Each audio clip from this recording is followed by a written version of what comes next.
राज्यस्तरीय निसर्गोपचार तज्ञ परिषद पुण्याचे संस्थापक अध्यक्ष doctor Vidyadhar Chavan. Doctor Vidyadhar Chavan sir, नमस्कार. प्राईम न्यूज मराठीमध्ये आपलं स्वागत. डॉक्टर विद्याधर चव्हाण हे राज्यस्तरीय निसर्गतज्ञ परिषदेचे संस्थापक अध्यक्ष आहेत. तर सर, मला पहिला प्रश्न आपल्याला हाच विचारायचा आहे, राज्यस्तरीय निसर्गतज्ञ परिषद हे सुरू करण्याचं नेमकं आपलं उद्देश, रचना, स्वरूप काय आहे? निसर्गोपचार क्षेत्रामध्ये काम करत असताना सुरुवातीला असं लक्षात आलं की अनेक निसर्गोपचार तज्ज्ञ भारतामध्ये आहेत की जे खूप चांगलं काम करत आहेत, लोकांचं आरोग्य चांगलं ठेवण्यासाठी काम करत आहेत, पण ते संघटित नाही आहे. आणि नुसतं संघटित असून उपयोग नाही, तर त्यांच्यामध्ये योग्य दिशा नाही आहे.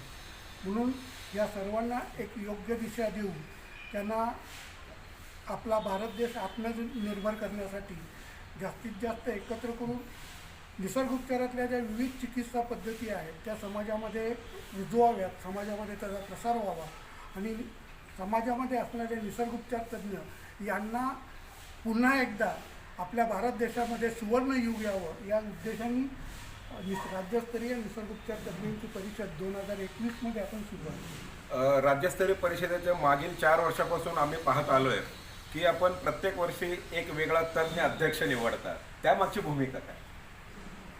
सर्वात महत्त्वाचं असं आहे की प्रत्येक वर्षी नवीन एक तज्ज्ञ निसर्गोपचार नेमणूक करायचा उद्देश असा आहे की त्या व्यक्तीने गेले अनेक वर्ष त्या निसर्गोपचारासाठी स्वतःचं आयुष्य खर्ची केलेलं आहे आणि त्यातनं त्यांनी काहीतरी नवीन निर्माण केलेलं आहे आणि ते लोकांच्यापर्यंत पोचलं पाहिजे.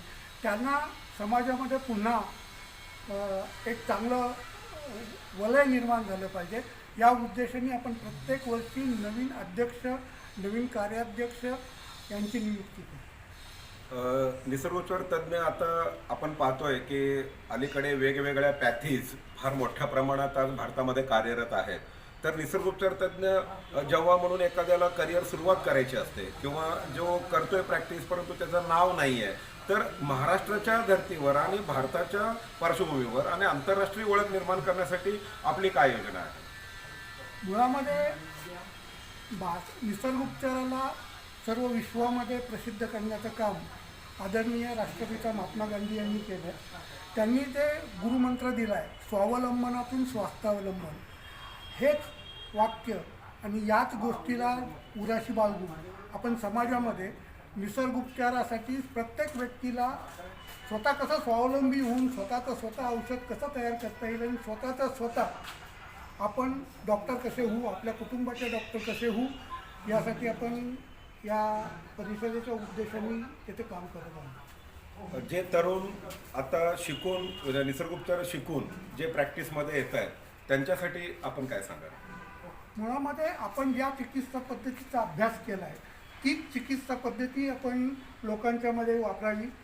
दुसऱ्या इतर चिकित्सा पद्धतीचा त्याचा आपण उल्लेख करू नये किंवा दुसऱ्या चिकित्सा पद्धतीची